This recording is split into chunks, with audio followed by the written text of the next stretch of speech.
Hi guys, welcome back to my channel. Today you guys are going to be seeing part 2 of our vacation vlog. Those of you that saw the previous vlog, then you know that Victor and I went to Puerto Vallarta on vacation, and I ended that vlog with a clip of us at the airport and telling you guys how our vacation got unexpectedly extended. So that's what you guys are going to see in this vlog, is where we ended up going and why. And I guess, you can tell by the title, we did miss our flight, but it's not because we were late.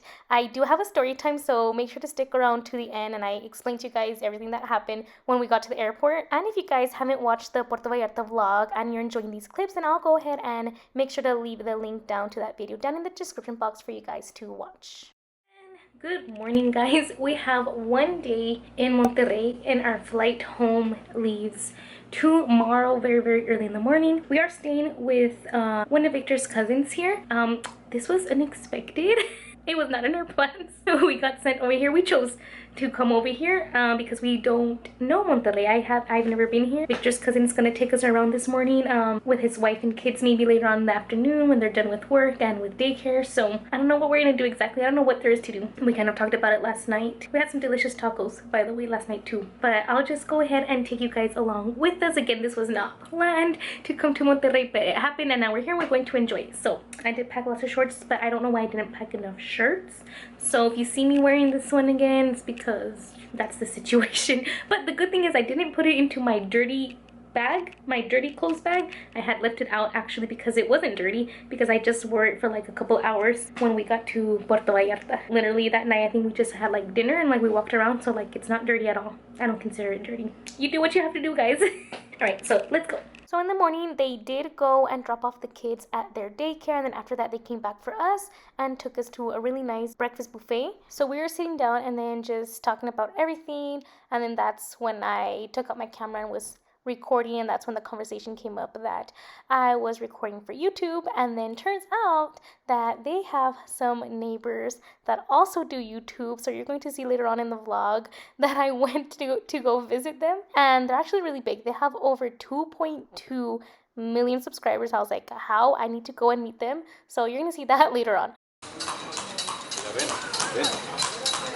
After breakfast here, we were arriving at a waterfall called Cola de Caballo, and it's called that because it does look like a horse's tail. Very beautiful.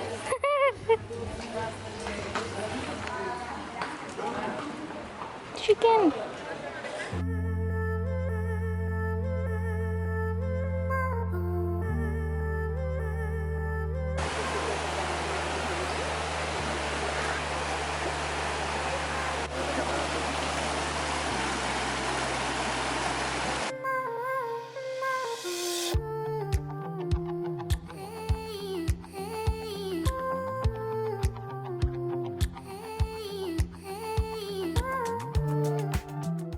Here in this part we were cracking up because I got so excited to see this little miniature horse, and then Victor was making fun of me saying that I could ride it, but I would just need a step stool to be able to reach it. So we're laughing about that.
After that, we made a quick visit to this lake that they have there. It's called La Presa de la Boca, and Victor's cousin was telling us like how just about a month ago they had like absolutely no water there, so that we were lucky to be there and see the water. And next up here you can see a really big mountain. It's called El Cerro de la Silla, and here people actually can go climbing and hiking. Aquí me acabo de encontrar a una de las hermanitas Cárdenas, famosas en YouTube. Manden saludos. Hola. ¿Cómo están? Pues aquí nos pescaron. Dijeron, oigan, ¿nos podemos dar saludos? Claro que sí, ¿verdad? Pero nos salieron las otras hermanitas porque están enfermas, ¿verdad? Están dormidas porque andan enfermas. Sí, pero bien pronto se van a recuperar. Sí, pero se van a sentir mejor. Vamos a estar todos bien, ¿verdad? Me dio mucho gusto visitarlos y conocerlos. Por cierto, chicos, los que nos estén viendo, 3 de diciembre. Sí. 3 de diciembre. 4 y 5. No, eso es de noviembre. Bueno, 3, 4 y 5 de noviembre. Teatro Sara García aquí en Monterrey. Matilda. Y en Matilda, que es Marcela Mágica. Y Ciudad de México, 4 de diciembre. Monterrey, 11 de diciembre. Y Guadalajara, 18 de diciembre. Para que nos vayan a ver. Bueno, chequen ahí la página, chicos, porque vayan y nos vean. Es este conjunto con los meñiques de la casa, que son los chicos de México. Y vamos a hacer ahí, ¿verdad? Una obra muy padre, musical, de Navidad, Marcela, ¿verdad? Ay, qué padre. Va a estar bien padre para que también ustedes nos acompañen, dado caso. Y acuérdense, probablemente Tijuana, ya saben, ¿eh? Pues muchas gracias, mucho gusto. ¿También el gatito puede salir? A ver, claro, ahí veo. So there you just saw one of the sisters that I was talking about earlier. They have their own YouTube channel. They have a lot of subscribers. I'll go ahead and leave their channel link down below. They do a lot of skits. They do theater, and that's what the dad was talking about. He was kind of inviting the people, my viewers. I mean, I don't know who's actually gonna go, but I left it in there because he was inviting you all if you guys want to go see some plays that they're going to have. And then before you know it, it was dinner time. We went to this really nice restaurant where they actually make your own salsa in front of you. You can choose all the ingredients that go in it, and I thought that was pretty cool.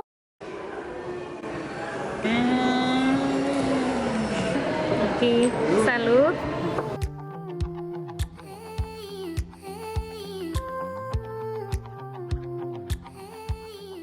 They did end up lending us one of their cars because we obviously didn't fit all in one car, and then here we were just following them to this kind of like river walk, kind of like the one that they have in San Antonio. It's called El Paseo de Santa Lucia. It is man-made, but it is so beautiful. The water was crystal clear. You can see here, absolutely gorgeous. And then we went in the evening, nighttime, and they had beautiful lights on.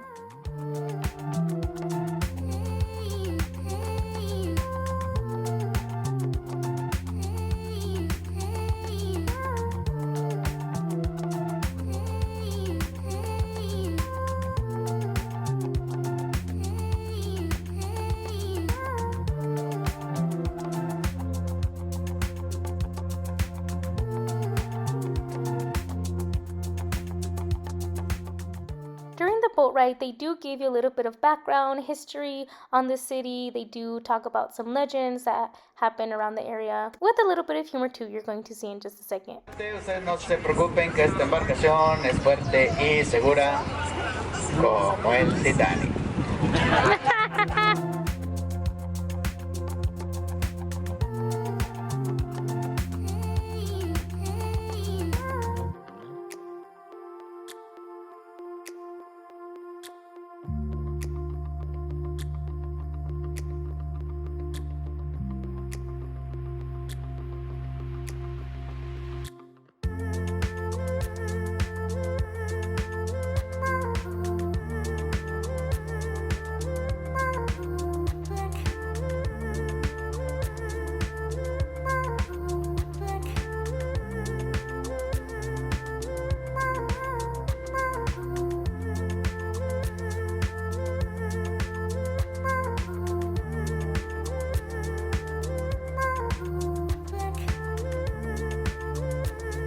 Y aquí viene esta otra embarcación, sale ya el saludo.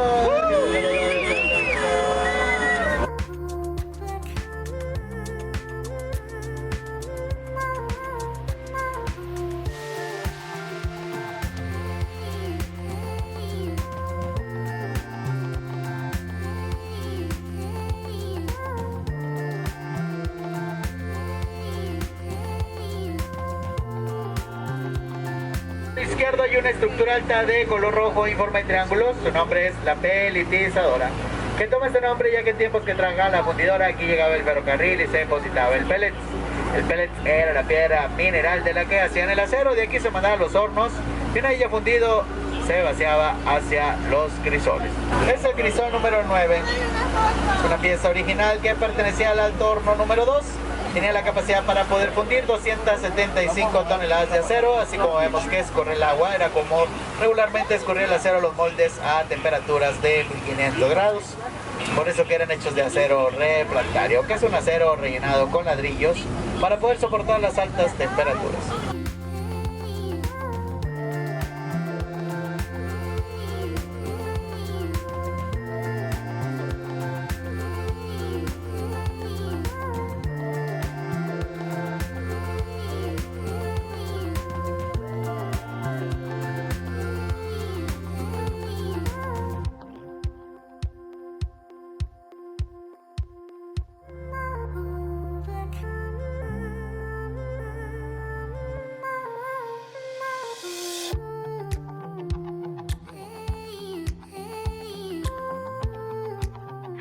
So it's a few days later that we got back from our trip, and I haven't had a chance to close out the video until now, so I figured before I do close it out, I did promise you guys I did want to kind of give you guys a story time of how our trip got extended unexpectedly. So if you are interested in hearing a quick little story time, then stick around. If not, you guys are more than welcome to exit out the video now. It's up to you. So I'm gonna try to make a long story short. Victor and I have never missed a flight until this time around. So we woke up and we had a very nice breakfast buffet in Puerto Vallarta, and then we got our things from our hotel. We headed to the airport, and we got there with plenty of time. We got there with time, like believe me, we were there. We didn't miss the flight because we were late. So we get there, and our airline that we're taking had a really long line. Super long, like unimaginable. I was like, Victor, how is this possible? So we get to the line, we get there, and we're like, okay, it's fine. Like, we'll wait a couple minutes. A couple minutes turned into more minutes, and then that's when I started to get worried because I didn't see the line moving at all. And that's when I started looking at Victor and telling him, Victor, are we gonna make it? Because the line isn't moving, and we need to check in, and we need to document our luggage and things like this. So time passed on until I was like, Victor, you have to go and find someone to come and help us because our flight leaves in like 40 minutes. Literally, we're gonna start boarding, and this line hasn't moved like, if anything, an inch. So I stayed in line, and he went to go find someone. It took him a while to come back to me and tell me what was going on. The person had told him some things. It was confusing, and they weren't really helpful.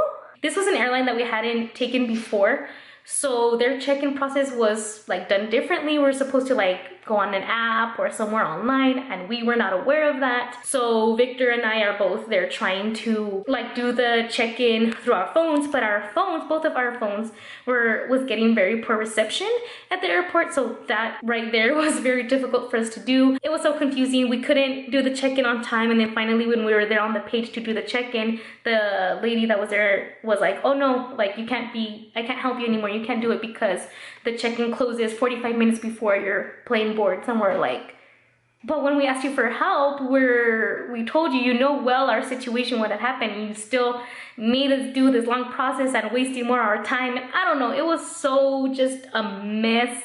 I don't think they were very helpful to us. By the time we got to the front of the line wanting to get our baggage documented onto the plane, well, it wasn't possible. They were like, no, well, you can't. What we can do right now is we can give you another flight for tomorrow, but you're gonna have to stay here another night. And we're just like, really?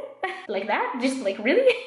There's nothing else you can do? And there was still enough time. I think we could have made it, but they just didn't want to work with us. Anyways, so what ended up happening is, so we didn't take that flight, obviously. They gave us a lot of options. It was a lot of information. So we decided to go talk to other airlines, and they also gave us several options. What we ended up doing is, after talking, like, we took a lot of time talking to different airlines and trying to figure out a flight to get back home until we finally decided on one. So we decided to, okay, we just lost that completely, and we had to pay extra some tickets on another airline, which is totally fine. We got really cheap tickets to get home. We saw that same day there was going to be a flight leaving from Puerto Vallarta to Monterrey, and so that's how we ended up in Monterrey. And from there we were going to have a day staying in Monterrey, and then the next flight from there to our home was going to be, you know, that day extra. So we're like, you know what, it's fine, maybe we're just supposed to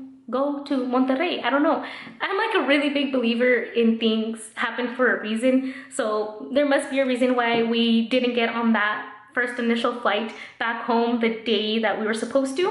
So it's fine because I didn't know Monterrey. Victor has never gone to Monterrey either. So we actually had lots of fun. Very fortunate that one of Victor's cousins actually lives here, which you guys saw, his wife and the kids. So we actually had a lot of fun, and we actually want to go back because there's a lot of stuff to do, a lot of things to see. You can't discover Monterrey in like one day that we had there. Although the things we did were very fun, I want to go back and do more things.